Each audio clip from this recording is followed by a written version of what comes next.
When I think of Karamja, I think of my time playing RuneScape Classic. As a child, this is where I learned how to properly smuggle at the young age of 9, pick bananas to make a living for myself and RuneScape girlfriend, and I learned the value of hard work as I ran all the way to Draenor after every inventory of lobsters just to bank them and feel good about myself. These memories, as well as the challenge of Snowflake accounts, is what motivated me to make my own version. Welcome to Tile Karamja, my region-locked, movement-restricted Ironman.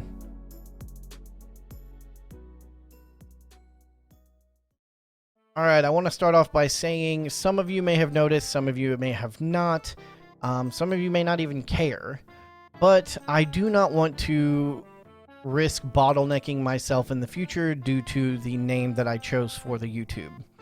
I have decided to go with something a little bit more neutral. That way, as I start to release more old school RuneScape series, it's not just limited to me being named Tile Karamja. I don't want to have a Tile Karamja account if I'm doing a Chunk account or an Ultimate Ironman account. You get what I'm saying. So if you see a new name, the new name will be Zik. If you see it, that's me. And this will continue to go by Tile Karamja, but I just wanted to have the door available and open for us to do other things in the future and not be stuck to just one type of name. Again, you guys get it, I'm sure. Just wanted to give you a little update on that. I continued going through my normal routine of killing men, cutting trees, and lighting fires to unlock as many tiles as I could. Looking back, I did have a plan, and it was to get every major area that I could unlocked just to have access to it in some way.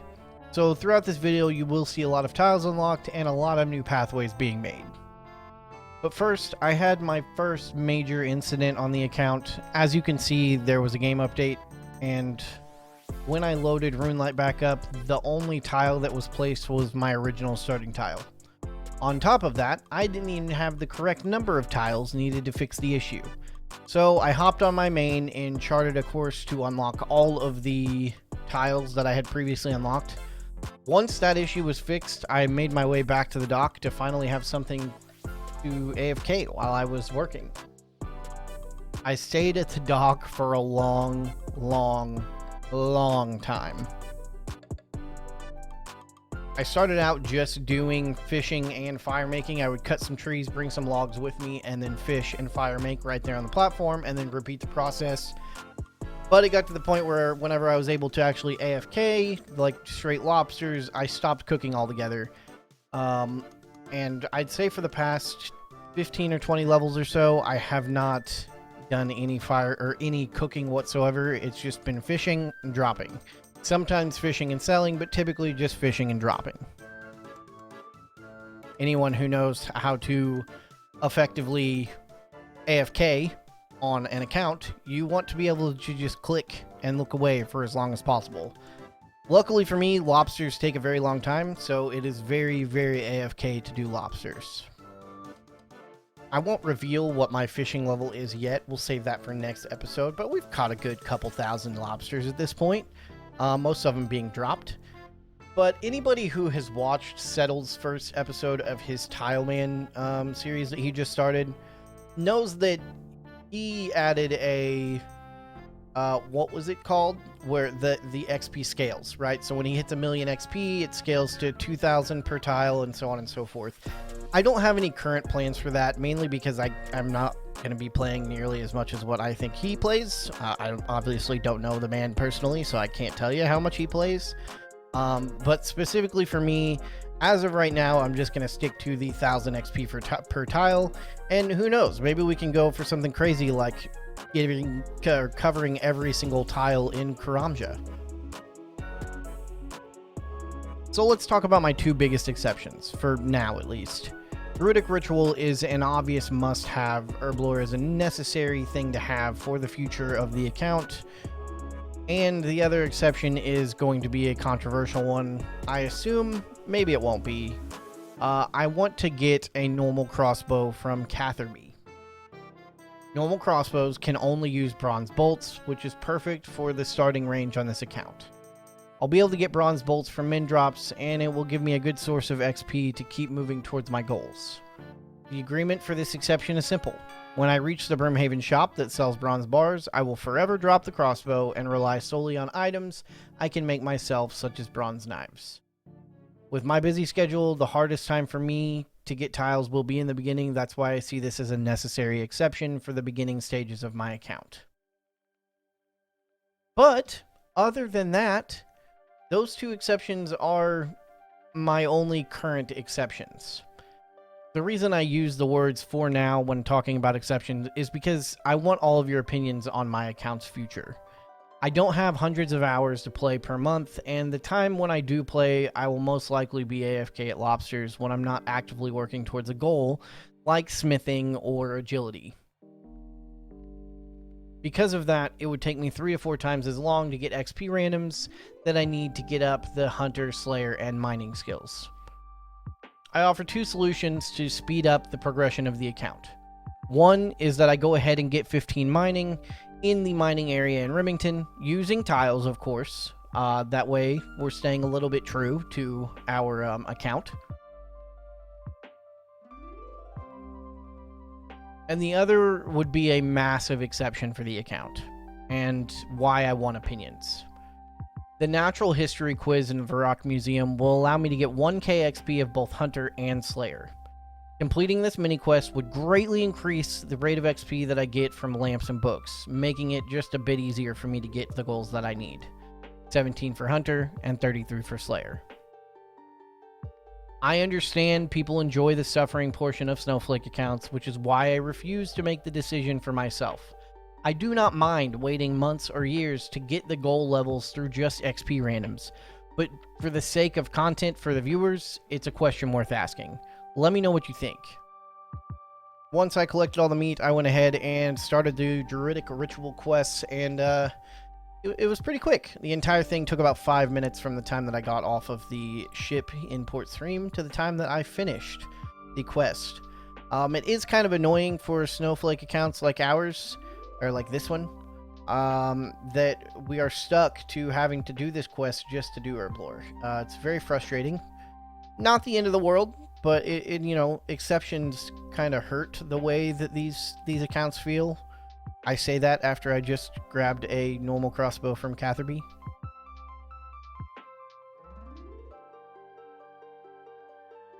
Once the quest was completed, I went ahead and went back to Karamja and put my crossbow to good use. I started killing men, collected some more bolts, and eventually made my way back to the fishing platform to keep AFKing my fishing. At this point, I'm still just doing shrimps, so there's a lot of time in between. I will say that I do not have very many, if any, recordings of me doing the lobster fishing. And main reason for that is because I don't typically record while I'm at work. Especially when I'm doing live commentary, I would rather just record the clip at the time when I need to and be done. And if I AFK and record everything from my AFKing, then there's 8 or 9 hours of footage that I have to go through and figure out what I want to keep and what I don't. And it's way more of a pain to do it that way. So that's why I don't have a lot of lobster footage. But here's some quality shrimp and anchovy content. I had enough fishing content to probably fill up this episode and make it an hour long. But nobody wants to see me just fishing and fire making and cooking for an hour. So I cut a lot of it out, and I've just kind of been giving you the cliff notes of the things that I did in the time between episode 1 and now, to get to the point where we have more live commentary going on. Episode 3 will be, minus the beginning, will be 100% live commentary for, you know, active stuff that's been going on. I didn't start doing live commentary again because the levels go really quick, and I honestly didn't think I would have the content to put in, but I think we'll be okay. I think we'll try it. Even if it takes a little longer to get the videos out, I'm okay with it. After fishing for a week, I decided to do some more crossbowing at getting more range levels at the men before finally moving to go to the pirates. Unlocking the pirates was pretty easy once you're fishing as much as I've been fishing, And pirates don't have really that good of a drop table. It was mainly just because there was more of them to kill. I had constant XP instead of having to wait for that one man to respawn over and over. But I did go to pirates. I did get some iron bolts, and I started picking them up, and then I realized I can't use these because my crossbow only uses bronze, so I ended up dropping them. But for the most part, you know, they drop some runes and some different things like that. I've started a nice eye patch collection as well, so totally worth it if you ask me. Alright, so we have made some serious progress, some serious gains. I'll go ahead and pull up the mini-map here.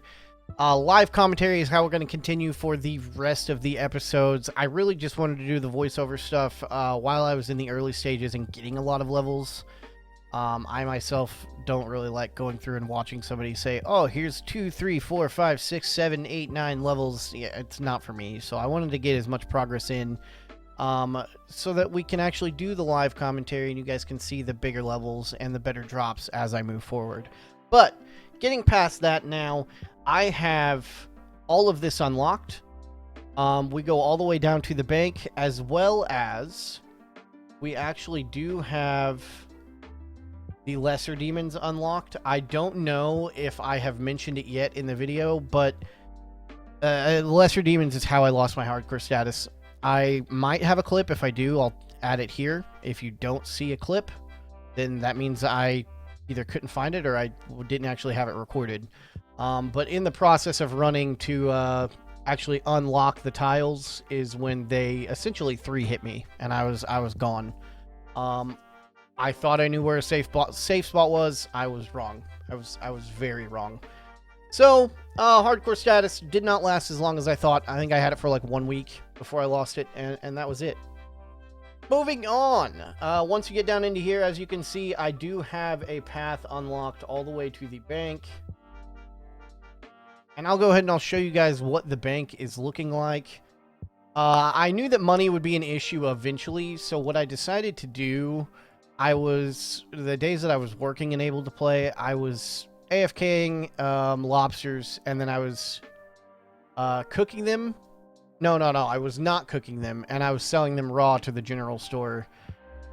Just to bring in a little extra. We have 25k cash right now, and that's actually because I took about 200 or 300 of my lobsters, and I sold them to the guy in Brimhaven. He actually cooked lobsters sell for twice as much as they do than what the general store sells them for, or buys them for. So that's what I did with, you know, it was a good chunk of my lobsters. I assume I'll be fishing plenty more, so not too worried about it. But we do have a 25k cash stack, which is very nice. It'll come in handy when we need to start buying stuff for different skills. Have a mystery box that I'm going to try and hang on to as long as possible. And let me know in the comments down below, are there any clues that I can actually do in Karamja? I've watched all of Verf's series, and I feel like he was able to do some type of clue. I don't know if it was easy or what, but I can't actually find any steps in Karamja. I'm also really bad at research, so that could be why. And that's going to be the end of episode 2. I did actually cut off a little bit of the extra content because I wanted to have a little bit of a head start on episode 3. 400 or 500 tiles in one episode seems like a lot, but I promise it's really not as much as you think it is. And I say that with experience of me looking at things now and how easy it is to get tiles whenever you get to the point where you can just AFK while you're at work. I have hidden the Tileman mode plugin right now, just because I don't want you guys to see how many tiles I'm at. We'll reveal that in the full live episode of episode 3. Hopefully episode 3 won't take me nearly as long to get out. This was my last time of having to go through hours upon hours of footage. It's much easier to edit clips together than it is to go through 8 hours of footage and pick out the pieces that you want. So that's one of the reasons why we're switching to the live commentary. But anyways, I hope you guys are enjoying the series, and if you are, please subscribe. I've gained, I think, like 75 subscribers just in the past 2 or 3 weeks, and that's incredible. I I would like to hit 1,000 subscribers. That's my goal. If you enjoyed the video, please subscribe, like it. I have noticed a little boost in the algorithm. The more people that like the videos and comment, the more it gets recommended to other people. So if you want to do that, please do it. And if not, that's okay. Come back for the next episode, and maybe we can convince you to do it then. But thanks for watching this episode, and I will see you guys in episode 3.